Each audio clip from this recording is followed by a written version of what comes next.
Assalamualaikum warahmatullahi wabarakatuh. Hello everyone, good afternoon. My name is Zeta Salsabila Karana. You can call me Zeta, Z, or whatever you are comfortable with. My family called me Zeta, my friend called me Z, and strangers sometimes called me Salsa. Why do they call me Salsa? Because sometimes when they ask for my name, I will answer with Salsa. It just sounds easy. Like they so hard to pronounce my name, like Zeta. They always come up with Zata, Desta, and that's just weird. So I came up with Salsa. Just call me Salsa. It's easier. and right now, I'm currently studying at Binasarana Informatika University. I took a major in broadcasting. And right now I'm in fourth semester going to five semesters, so wish me luck. Anyway, that's enough about me. I want to talk about my favorite things. Movie. When I think about movie, it's always calm my mind. It feels like I'm in a peaceful mind. I feel so relaxed. And I just felt like I know everything when I talk about movies, like any movies. I know I'm a movie lovers, but that's where my passion is. I just can't stop talking about it. It's like my life is a movie, and that's not light. Wait, I'm sorry, over exposure. When I was a child, my parents always played me some movies in English language, and that's where I learned about English. I don't remember the first movie I watched, but I remember the first movie I watched that felt so memorable for me. It was Laskar Pelangi.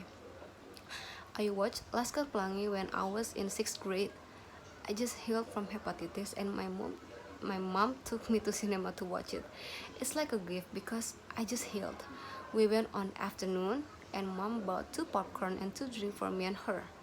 I remember that I can't stop looking at the screen because that was my first time watching a screen that big. um, it just amazed me. I fall into the story, the sound, the cinematography, the ambience, the atmosphere. I just can't stop falling to that movie. I fall in love with Laskar Pelangi. Anyway, after I watched that movie, I found out that it was based on true story.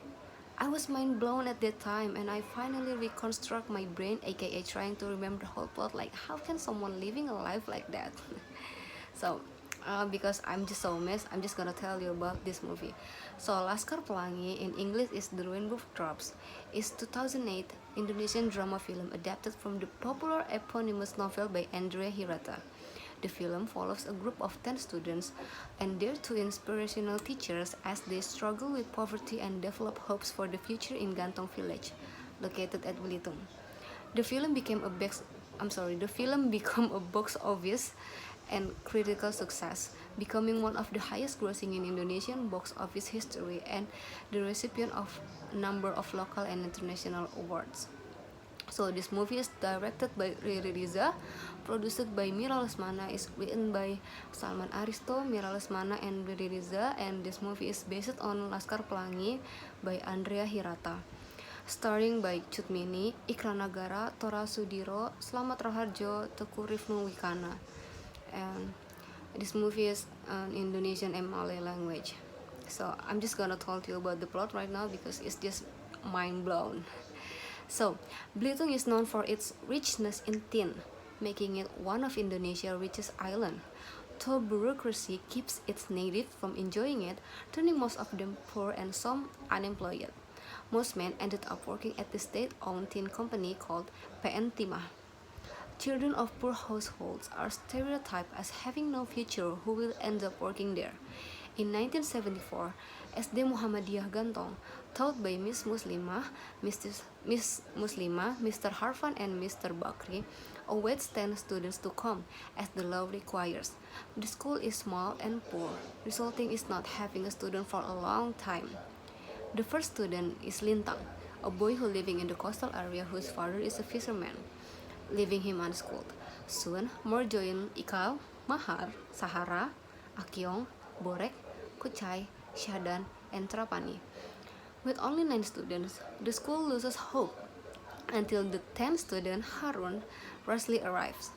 5 years later, the students have formed a strong bond. One day, they see a rainbow forming and Muslimah dubs the student Laskar Pelangi or the Rainbow Troops, and that's where it comes the title, I mean. Through the Islam session, Mr. Harfan teaches the students various lessons of perseverance and humbleness. Mr. Zulkarnain, as a Muhammadiyah school assistant, expresses doubt over the legacy of it after the student graduates 6th grade.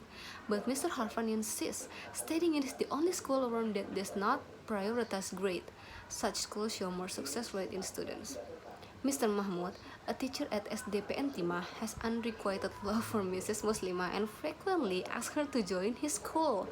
And Mrs. Muslimah always reject this. She's just fall in love with Laskar Pelangi. However, it is regulated that Muhammadiyah have their final exam at SDPN. During the succeeding holiday, the boys meet Flo, an SDPN student who gives Mahar one of her National Geographic collection featuring the Asmat tribe. Mahar, who has a skill in art, is assigned by Mrs. Muslimah to form an idea for the Independence Day carnival competition, and he proposed an Asmat-style dance.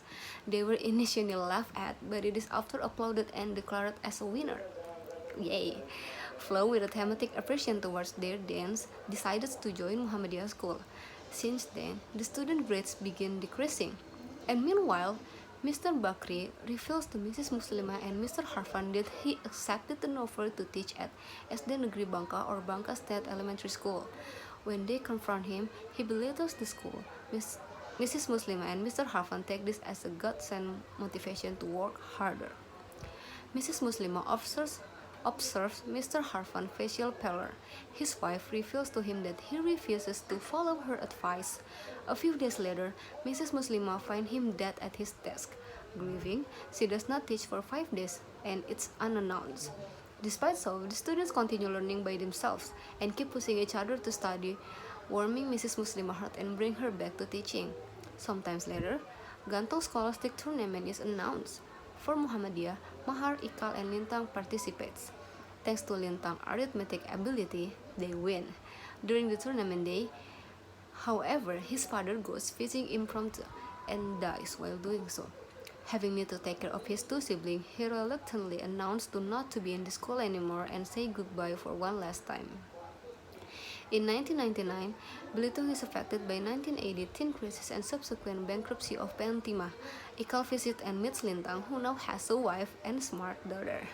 Ikal reveals that he received a scholarship at Sorbonne, Paris, as his childhood dream city, inspired by an illustration given by former love interest Aling, who is Akyong cousin. Through their dialogue, it is also revealed that Mahar is now a novelist. Later at Sorbonne, Ikal sends Lintang a letter with an Eiffel Tower illustration. He shows it to his daughter to motivate her. The film ends with a quote from the 35th chapter of the Constitution of Indonesia: "Every citizen has the right to get proper education." So that's the whole plot about the story from the start to the end, from the beginning to the end. So right now I'm just gonna tell you about the background from the story. So this film reportedly cost 8 billion rupiah to make and was a year in production. Most of the child actors in the film are from Belitung, and producer Mila Lesmana explained that choice by saying, "In my opinion, there won't be any actors with a deeper connection to the roles than those who were born and live in Belitung in their entire life." The Bangka Belitung provincial government declared some of the locations used in the film as areas of importance to culture and tourism in 2010, and provincial tourism chief Yan Megawandi said the decision was primarily made to help to raise funds for the Muhammadiyah Elementary School, on which the film and novel story are centered. The film's local and international success fueled a tourism boom in Belitung, with Indonesian airline Garuda Indonesia reopening direct service from Jakarta to Tanjung Pandan, Belitung capital. A provincial government official that month said he had no hard data on the increase in tourist arrival as a result of the film, but said that nearly all seats on flights to the island from Jakarta were booked. In the first week it was open, and that most arrivals were asking about information on how to visit the film location. So this movie is so inspirational, and I just love this movie because it's motivated me since I was a child. So that's why this movie is my favorite movie, and I just love it. So that's all about my favorite movie, the description and anything. So thank you for watching. Don't forget to watch Laskar Pelangi.